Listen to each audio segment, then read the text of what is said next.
Je vous souhaite la bienvenue sur cette conférence « Que font les PME les plus efficaces ?»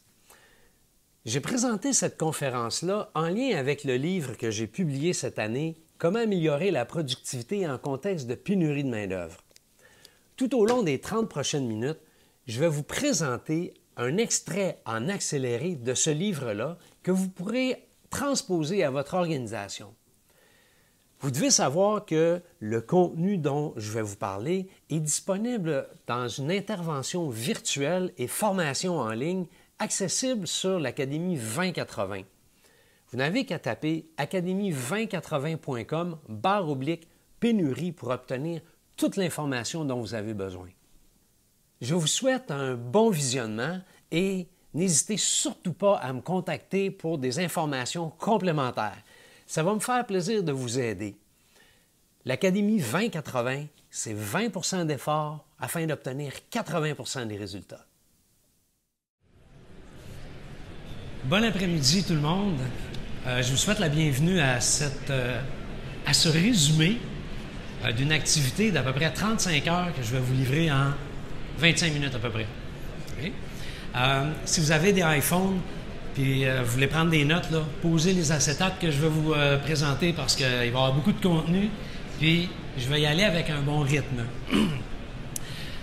Pour vous informer, je suis actuellement à filmer la conférence que je vais animer, donc si jamais vous voulez voir la reprise plus ralentie, ça va être possible, on pourra se parler, je vous donnerai le lien pour pouvoir accéder à ce contenu-là. Améliorer la performance des organisations, c'est ma spécialité et je vais vous parler en termes de productivité. Donc, que font les PME les plus efficaces? Je vais vous présenter une méthode en 5 étapes qui est suivie par les organisations les plus efficaces de la planète qui veulent améliorer leur productivité. Et on va survoler cette méthode-là étape par étape tout au long de la présentation, je vous le dis tout de suite. Dans les années 95, il y a un auteur, James Womack, qui a écrit un livre intitulé Lean Thinking. Il en parle dans ce livre-là, mais c'est une méthode que j'utilise depuis une vingtaine d'années. Je me présente, je suis Christian Coder, je suis le fondateur de l'Académie 2080. Ma spécialité, c'est la gestion des opérations et je suis aussi spécialisé dans le Lean Management. Ceux qui sont moins familiers avec ce terme-là, c'est ce que font les Japonais chez Toyota pour améliorer la productivité des organisations. Ça fait une vingtaine d'années que j'accompagne les organisations de divers secteurs. J'ai accompagné à peu près un peu plus que 150 organisations différentes à améliorer leur productivité en fonction des types d'enjeux qu'ils connaissaient. Et j'ai formé plusieurs personnes, plus de 4000 personnes au cours de ma carrière là, avec ce dont je vais vous parler aujourd'hui. J'accompagne les organisations, entre autres, au niveau de la planification stratégique. Ceux qui sont familiers avec les termes du Lean, je fais du Kaizen stratégique, du Kaizen opérationnel. Je développe les compétences des gens, des organisations à faire ce que je fais à certains niveaux de compétences. Et j'accompagne des équipes de direction et des gestionnaires à appliquer ces principes-là, à transposer la théorie à leur organisation. J'ai aussi une spécialité en gestion des stocks. J'ai presque fini de parler de moi. Je vais vous donner du contenu, ce ne sera pas long. Cette année, pour le plaisir, j'ai écrit 2 livres. J'en ai publié un premier au début de l'année, Comment réduire et améliorer la gestion des inventaires et Comment améliorer la productivité d'une organisation dans un contexte de pénurie de main-d'œuvre. Et ce dont je vais vous parler, c'est dans ce livre-là. Je vous donne tout de suite le punch. Ce que je vous présente, des résultats, je vais vous montrer un avant-après dans une réalité pour vous montrer un peu là, jusqu'où on peut aller pour améliorer la productivité d'une organisation en suivant la méthode. Dans un atelier quelconque, dans un exercice d'une trentaine de minutes, on produit 18 unités.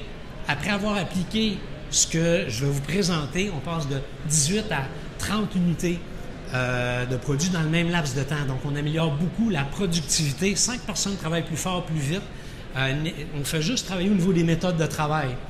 L'indice de productivité passe de 3,27 unités par heure de main-d'œuvre travaillée à 5,45.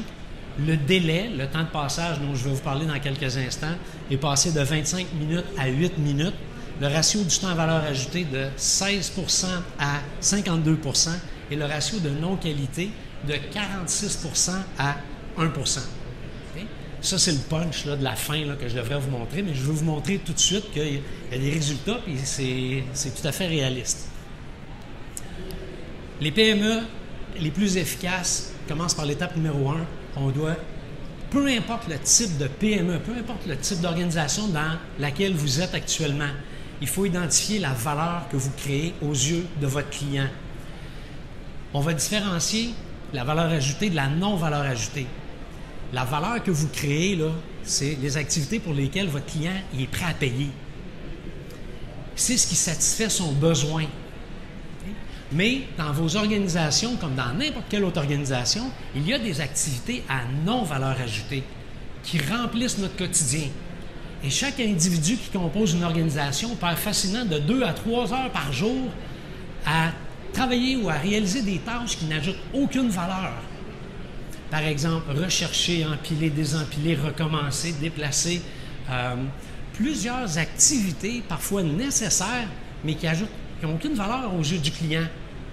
Mais il y a des gens dans l'organisation qui sont, malgré eux, sont pris à faire ces activités-là. Pendant le temps qu'on fait ça, on n'est pas disponible à créer de la valeur, donc améliorer la productivité de l'organisation. Et dans un contexte de pénurie de main-d'œuvre, c'est important d'éliminer ces activités-là pour transférer le temps à non-valeur ajoutée en temps à valeur ajoutée, disponible pour créer de la valeur pour le client.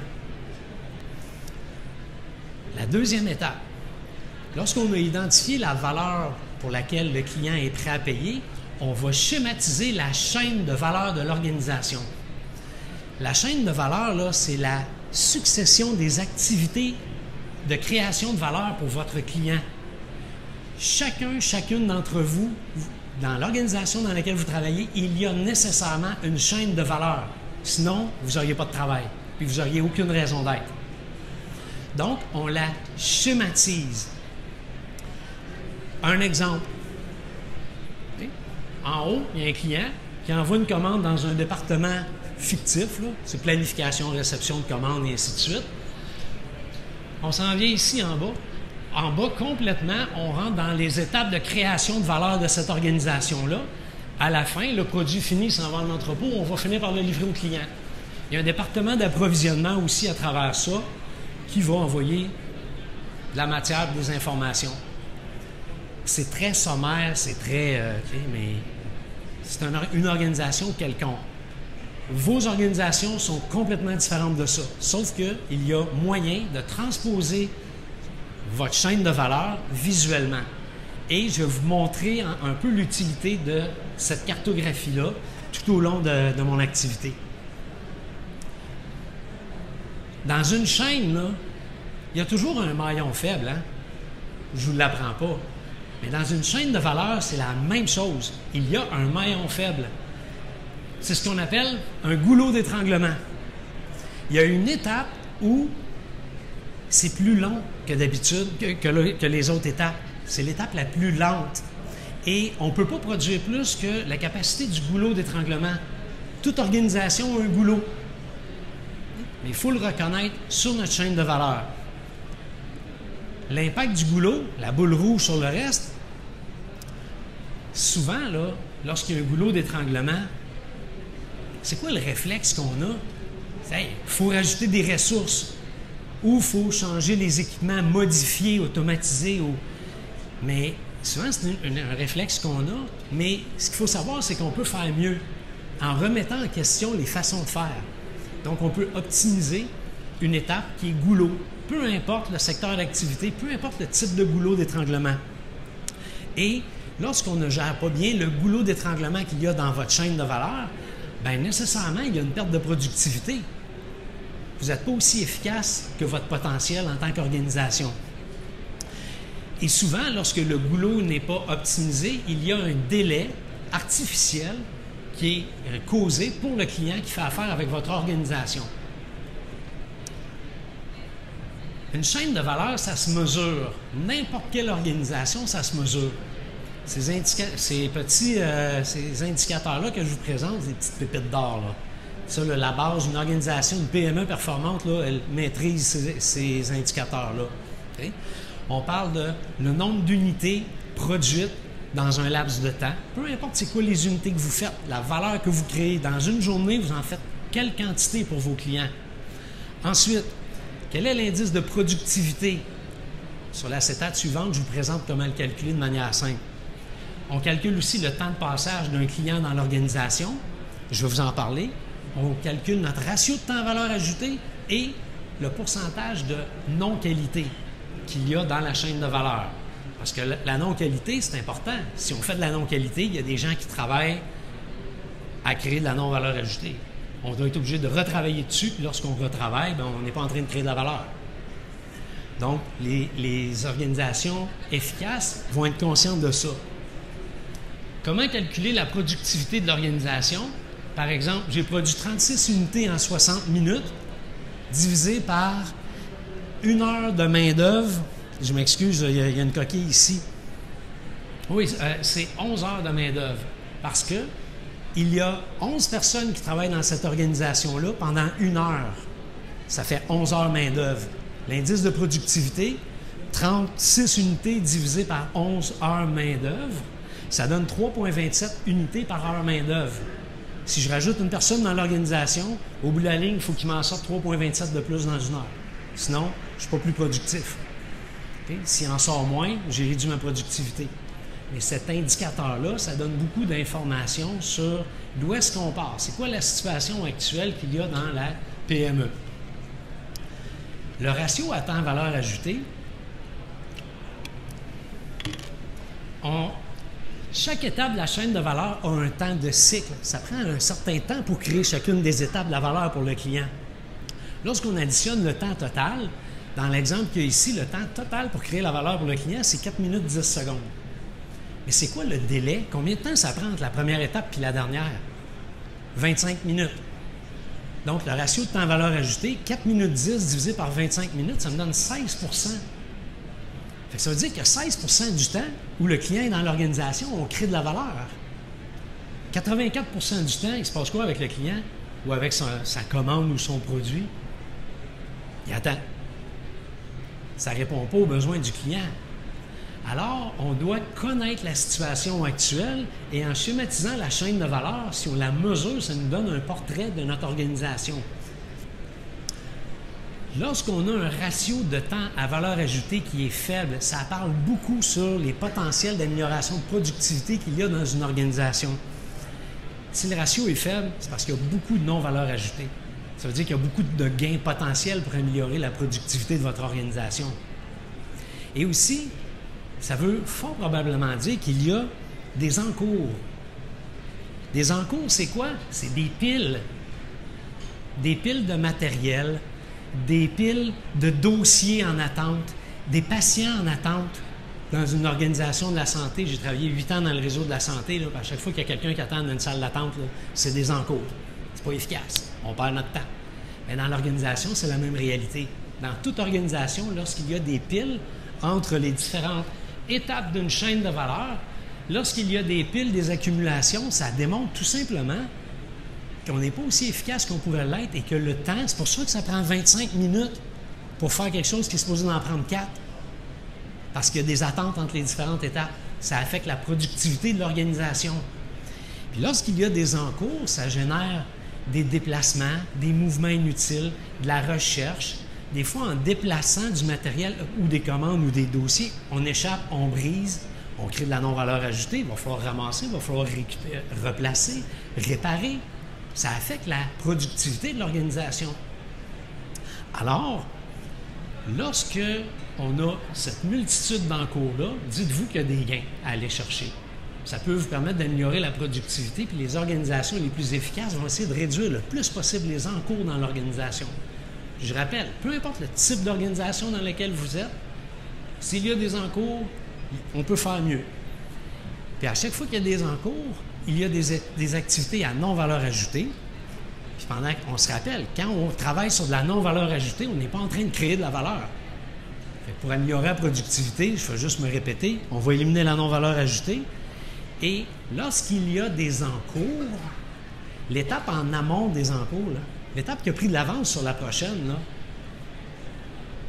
regardez comme il faut là, la réalité. Là, souvent, là, ce secteur-là dans l'organisation va ralentir. Ils savent que s'ils en font plus, s'ils vont au rythme auquel ils pourraient aller, ça ne sert à rien. Ils vont enterrer l'étape suivante. Fait qu'on ralentit au lieu d'aller aider l'autre étape à tirer et à en faire plus. Donc, on nuit beaucoup à la productivité de l'organisation si on ne contrôle pas cette réalité-là. Lorsqu'on analyse la chaîne de valeur, comme je viens de vous le présenter très rapidement,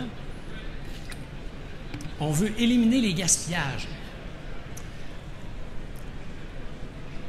Les gaspillages, là, Shigeo Shingo, qui est un grand gourou du lean management, il a passé toute sa carrière chez Toyota, il dit que les gaspillages les plus dangereux, on ne les voit pas. Souvent, là, ils sont présents, là, mais on n'est comme pas conscient qu'ils sont là et qu'ils existent. Par exemple, le gaspillage, de la surproduction, des corrections, des déplacements, des mouvements inutiles, un manque d'inventaire ou trop d'inventaire, des procédures, des méthodes inefficaces. C'est toute une réalité qu'il y a dans les différentes organisations et souvent, c'est là, c'est correct, on les laisse aller. Mais il faut savoir que ça nuit à la productivité de l'organisation, puis les PME les plus efficaces vont vouloir réduire les gaspillages le plus possible, encore une fois, pour permettre aux gens de créer de la valeur. Puis le 8e gaspillage qui est en bas, c'est le gaspillage des connaissances des individus. C'est incroyable à quel point les organisations n'écoutent pas les gens qui créent la valeur. Avec la PME efficace, elle, qu'est-ce qu'elle va faire? Elle va écouter les gens qui créent la valeur, les employés, les gestionnaire. On va s'organiser, on va leur donner ce que ça leur prend pour pouvoir créer de la valeur de la manière la plus efficace possible. L'implication la plus grande richesse d'une organisation, c'est le capital humain. Fait qu'il faut impliquer le capital humain le plus possible. Il y a aussi la surcharge et l'irrégularité qui viennent nuire à la productivité d'une organisation. Okay? Les gaspillages, ça affecte chaque secteur de l'organisation. Chaque secteur peut être affecté par des gaspillages, mais ça affecte aussi la globalité de l'organisation. Et nécessairement, on perd la capacité à créer de la valeur lorsqu'on est pogné dans des gaspillages. Okay? Afin de trouver des solutions, on utilise la méthode Kaizen qu'on appelle. Le Kaizen, c'est une activité dans laquelle on implique les gens, une équipe multidisciplinaire, multi-hiérarchique pour analyser un secteur de l'organisation, analyser un problème quelconque. C'est pas quelqu'un qui est assis dans son bureau là, qui se pense bien smart, qui dit « Ah, moi, je connais ça, dans le temps, je travaillais là, puis je sais comment ça marche. » Non, t'es dans un bureau, là. Les experts, c'est ceux du terrain, c'est les gens qui créent la valeur. Fait qu'il faut les impliquer. Il faut faire le travail ensemble pour trouver des bonnes solutions qui vont vraiment permettre d'améliorer.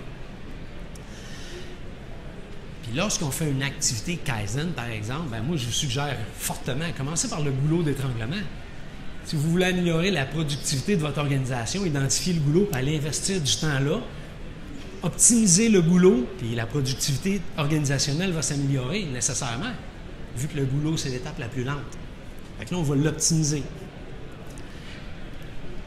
Un goulot d'étranglement ou un processus ou un secteur de l'organisation, ça se cartographie avec des post-it. Chaque étape, on écrit sur un post-it, c'est quoi le nom de l'étape? Bien, pour faire une bouteille d'eau, là, il faut faire ça, on fait ça, on fait ça, on fait ça, on fait ça. Rendez visuel le fonctionnement actuel pour pouvoir l'analyser par la suite. Et un processus, ça se quantifie aussi. Les post-it qui ont une couleur différente, elles ont une raison d'être différente. On utilise souvent le post-it jaune pour identifier les étapes à valeur ajoutée et d'autres couleurs pour les autres types d'étapes. Des procédures, des ajustements, par exemple, qu'il y a ici. Et vous constatez qu'on peut quantifier le nombre d'activités, les répartir en pourcentage, dire c'est quoi le temps, puis après ça, on est capable de se baser sur des faits, puis de dire, hey, au goulot, là, il y a 48 % de temps à non-valeur ajoutée. Il y a des gains, là. Fait que si je veux optimiser mon goulot, je sais qu'il y a des gains potentiels. Alors, on peut le quantifier. Et les activités à non-valeur ajoutée, c'est toutes celles qui sont encerclées. Puis la beauté d'identifier ces activités à non-valeur ajoutée-là, c'est que vous pouvez ensuite les transposer sur une grille. Vous en faites une liste. Ce sont des activités à non-valeur ajoutée ou des gaspillages qu'on veut éliminer afin d'améliorer la productivité de l'organisation. En Kaizen, avec les équipes, vous allez trouver des solutions, vous allez nommer un responsable, puis ensuite, une échéance. Quand est-ce qu'on va l'implanter? Les PME les plus efficaces vont optimiser leur goulot en suivant ces étapes-là qui ont été définies par Goldratt. Eliahu Goldratt a écrit un livre qui s'appelle « Le but ». Le but, comme au hockey. M. Goldratt s'est dit, pour optimiser un goulot, l'étape numéro 1, contrôle la qualité en amont du goulot. Fait que assurez-vous que tout ce qui arrive à cette étape la plus longue ou la plus lente de votre organisation, assurez-vous que ce qui arrive là, c'est 100% conforme. Parce que les gens qui travaillent au goulot, s'ils sont pognés à l'information incomplète, corriger des erreurs, tout ça, vous gaspillez leur talent, vous gaspillez leur temps. C'est pas ça que vous voulez. Le goulot, c'est l'étape la plus lente.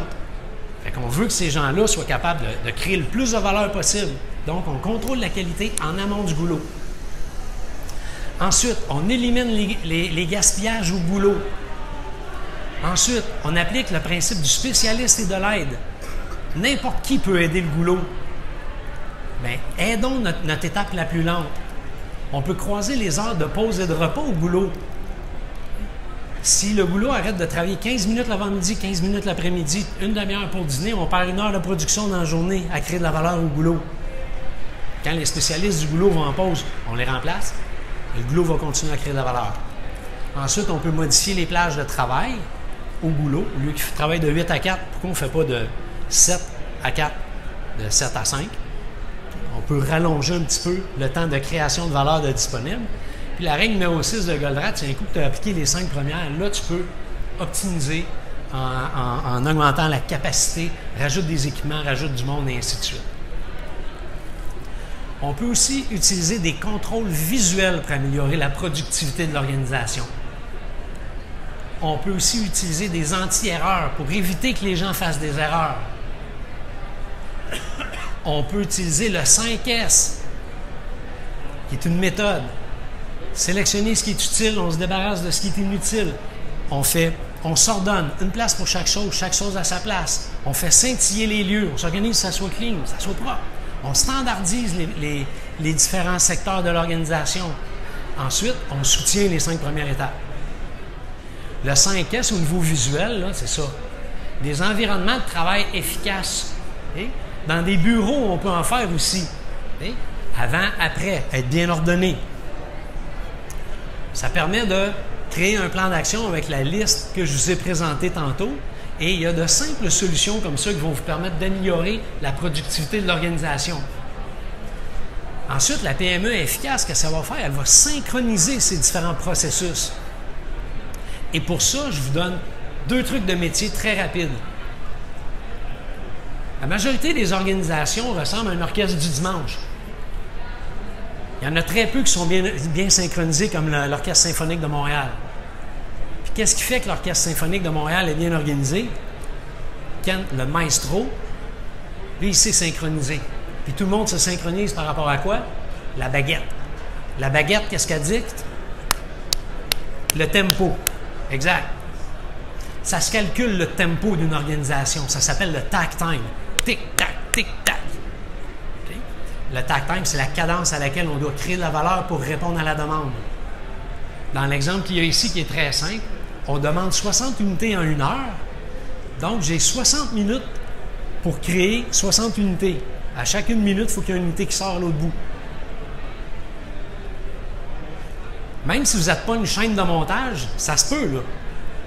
Ça s'applique dans votre organisation. Puis lorsqu'on connaît le takt time, la cadence à laquelle on doit aller, bien, on peut calculer le nombre de ressources dont on a besoin pour le faire. Alors, si par exemple, une unité prend 4 minutes à faire, bien, j'ai 4 minutes à produire chaque 1 minute. Fait que si j'ai 4 étapes de 1 minute, puis qu'à chaque 1 minute, mon produit, mon service, on change d'étape, on va être capable de répondre à la demande. Donc, on peut déterminer le nombre de ressources dont on a besoin.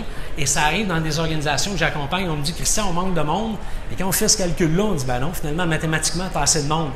Fait que si on élimine les gaspillages, on va être plus près d'être en mesure de le faire, de l'appliquer. On va oublier celle-là. Ensuite, on va implanter un flux tiré. Madame, il me reste combien de temps? 6 minutes? 9? Wow! Merci! 5? OK. Ensuite, la PME efficace va fonctionner en flux tiré. Le flux tiré, là, c'est simple, c'est pas une maladie en passant.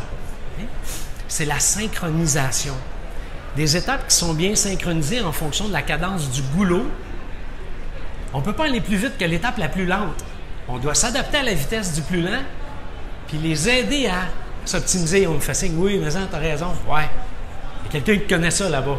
Il y a plusieurs personnes, je reconnais quelques visages. Il y a du monde ici qui connaît ça, ce dont je parle. Là. Les choses arrivent en juste à temps. Les choses arrivent en bonne quantité, en bonne qualité, aux bons endroits. Et ce sont des petites quantités qui se déplacent dans l'organisation. Au lieu d'amener une pile de 100 dossiers, tiens, fais-moi ça. Ben, pourquoi tu en as une pile de 100? Même des petites quantités, ça va être plus efficace. Donc, le flux tiré, on applique ça, on l'implante via des signaux Kanban. Puis le signal Kanban, c'est un signal visuel. Okay? Imaginez en 2 étapes. L'étape A, l'étape B. Entre les deux, 2 espaces.